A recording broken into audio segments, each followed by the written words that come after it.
Hey YouTube, Spider G back here.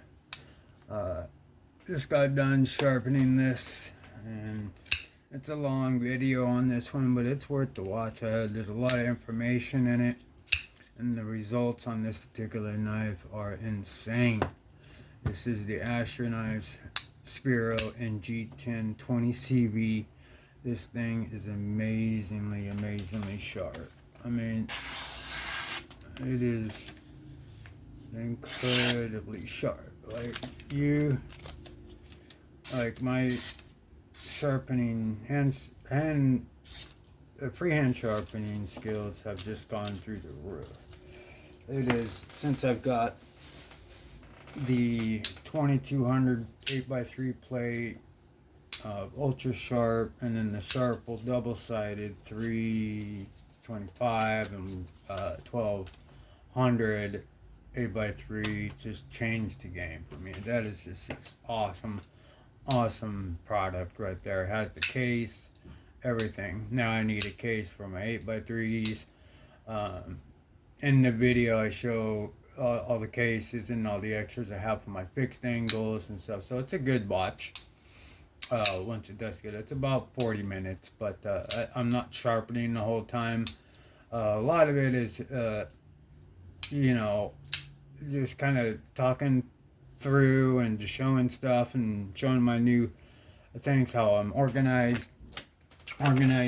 and then I kind of edit through the sharpening through so that you don't have to watch me sharpen. I pretty much come back right when I'm done, and then this one I was able to, same with the two other ones that I sharpened last night, I've gotten to the point where I don't use the ceramic.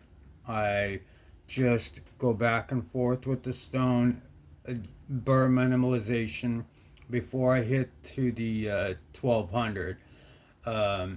It'll be, this one was on the 400 grit because I cut in a new bevel.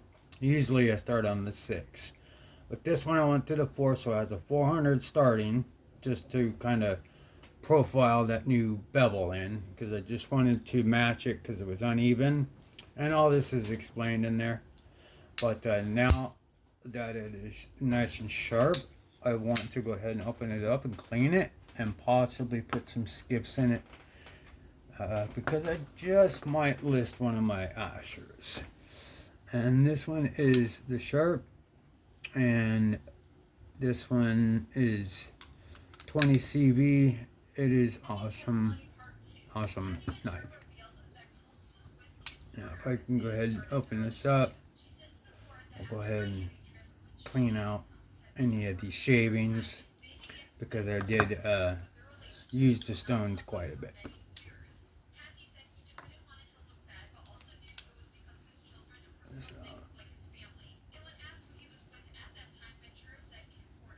Alright, so you just have to unscrew bulk clip just to where it doesn't have to come all the way out, or just enough to keep it in there. There you go. And that way you just kind of sit that like that so you don't lose the screws or anything. And then pop this liner right off. It's very simple.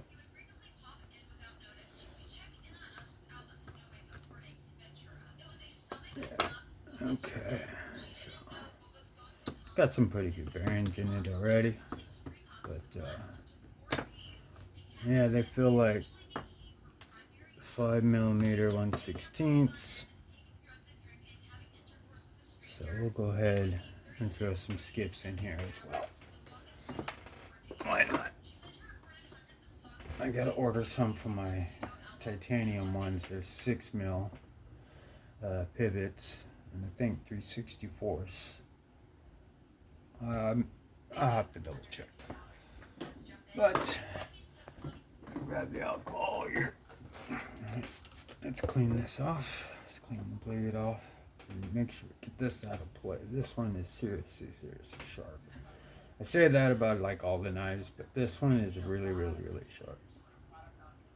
Like I spent some time on it. Surprisingly, it hasn't cut me. So That's always a plus. So let's just clean this thing from in. Alcohol everything, sterilize everything, or just clean it from everything. These I like to take real good care of. This is the one, if I did use, it would be this one. I didn't really use like my ashers too hard. I really don't use any of my knives really too hard. There are some that are dedicated for it, but not my collectibles, not like the nice ones, even the budget nice ones. I'll use something older, or because of the type of work that my knife would be used in is doesn't require a super steel. Some stuff, but like I like the steels because I like them. I mean, S30V, 14C, that's Nitro V, that's perfect. What we got. Even 9CR, yeah, fine. But I'd be owning a lot with that. So I would like 14C over 154 CM. Alright, so let's see if we got some SKIFF bearings here. These are 5mm 1/16.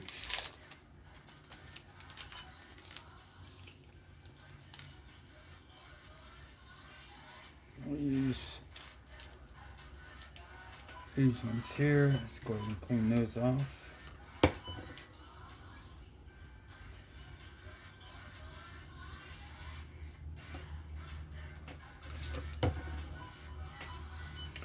Alright.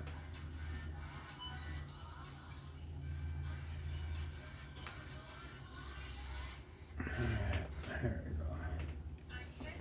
These are all clean. Everything's good. Let's get this liner.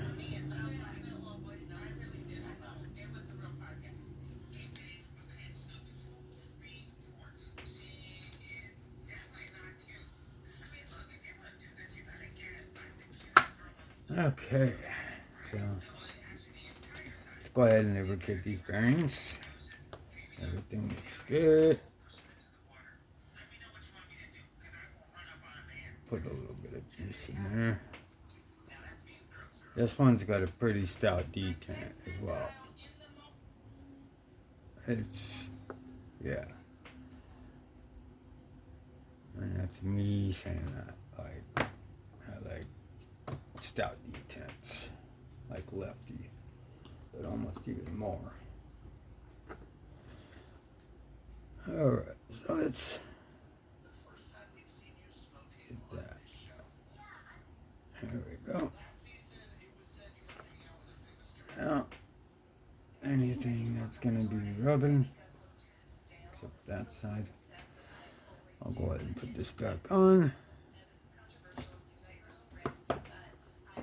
Okay, so depending on how you have it, ashers go back together pretty, but it also depends on the OEM he uses. These seem to come back pretty good, but yeah,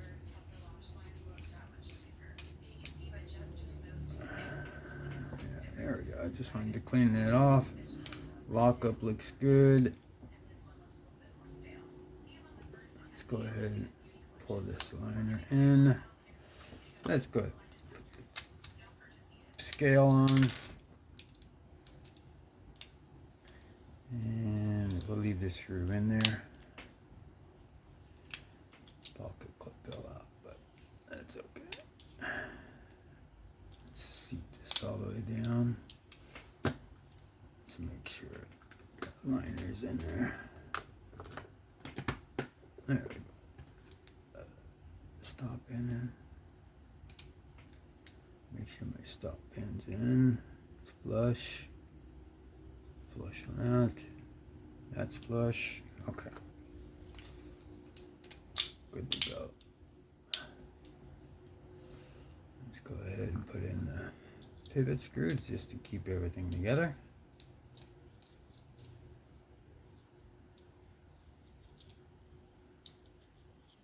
going, get it started. Yeah. You know what? Sorry, I gotta put some heavy on this one because this one needs the help. Alright, let's put some gunny on there. On the G10 hole. To clear liquid, and then on the ball.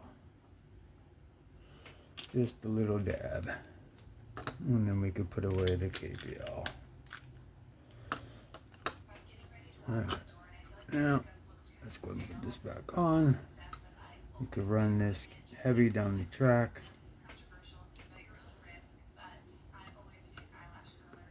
Alright. Didn't really have any washers to flip, or I would have flipped them, but this used to have skiffs in it, and then I took them out, but now I put them back in.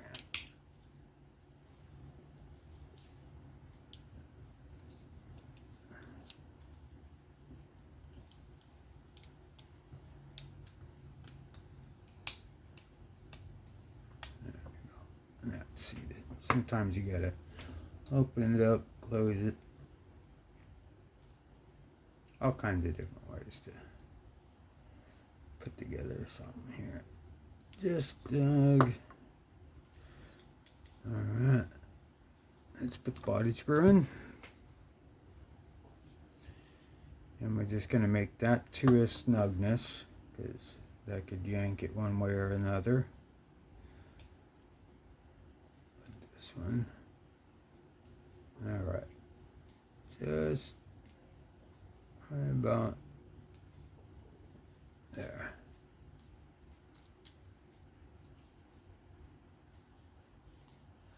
Let me see something. Let me pull this.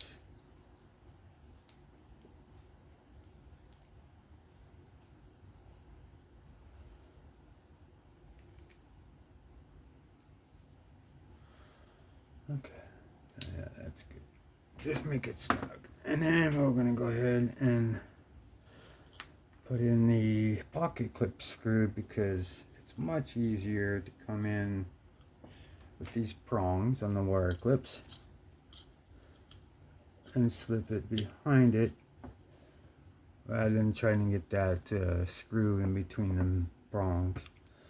And what I like to do is make sure the end of those prongs is touching as far down as it can, and then just keep pressure, downward pressure on that clip as you're tightening it.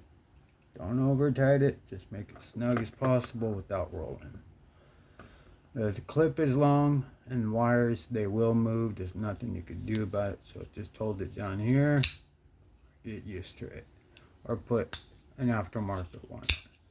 But just know, if you try to tighten that anymore, it's not gonna stop it from bending or moving. It's still gonna be there.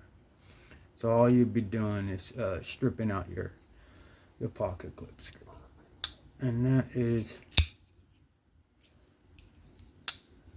pretty damn smooth. Can't really tell the difference just yet, but I could tell the skiff, but there.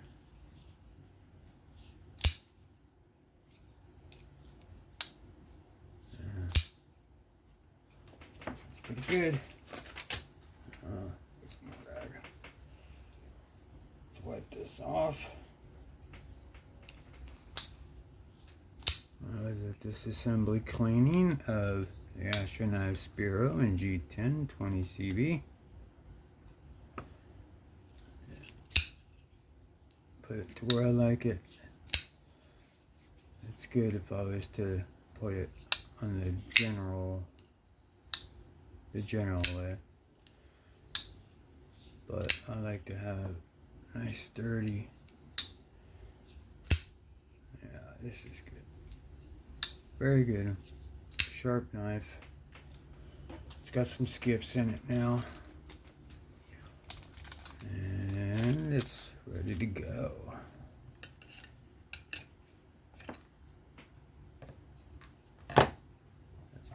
these bearings, because these are good too. And I know what size they are. Put the skiffs away, put the alcohol away. Yeah, that was just a quick 15-minute video of this Asher knife Spiro cleaning, disassembly, and skiff installation to this Asher knife Spiro G10 contoured G10 backspacer and 20 CB with blade hole, and yeah, it's a beautifully sharp knife. It'll get smoother and smoother. Let me go ahead and clean the lock face off so I can complete the job. There we go. Lock face right here. And this will just kind of prevent any lock stick or anything like that from the lubrication. It's usually just the last thing you do. Yeah, it's got a pretty stout G10, especially if you're coming from the thumb. That thing just blacks out. And then I've got some serious like finger strength, and when you're up top, it is difficult. But if you go lower, it's still pretty stout, but you could do it. And then the rollout's easy. It's just a good flag, and you know it's locked up pretty good. It's like right, the entire lock bar is over. It's like completely engaged. It's not like 10% or 20%. It's like 30% or just right at, like, the entire lock bar, liner lock, is on the lock base. So it's perfect. So there's no up and down, side to side whatsoever. It is solid, ready to go to work. It is just, comes down to the sliciest edge. This is why I collect these. They're all pretty much one. If you have one Asher Spiro, you pretty much have them all. It's just different renditions, different materials, different blade shapes and steels. But I love Asher knives. They're, for their value, what you get for the value, it's just awesome. But yeah, that'll do it for me. That is the Asher knives skiff installation and cleaning after the sharpening. If you found this interesting, please give me a like, sub, comment. Be safe, have fun. I'll catch you on the next one, man. All right, bye-bye.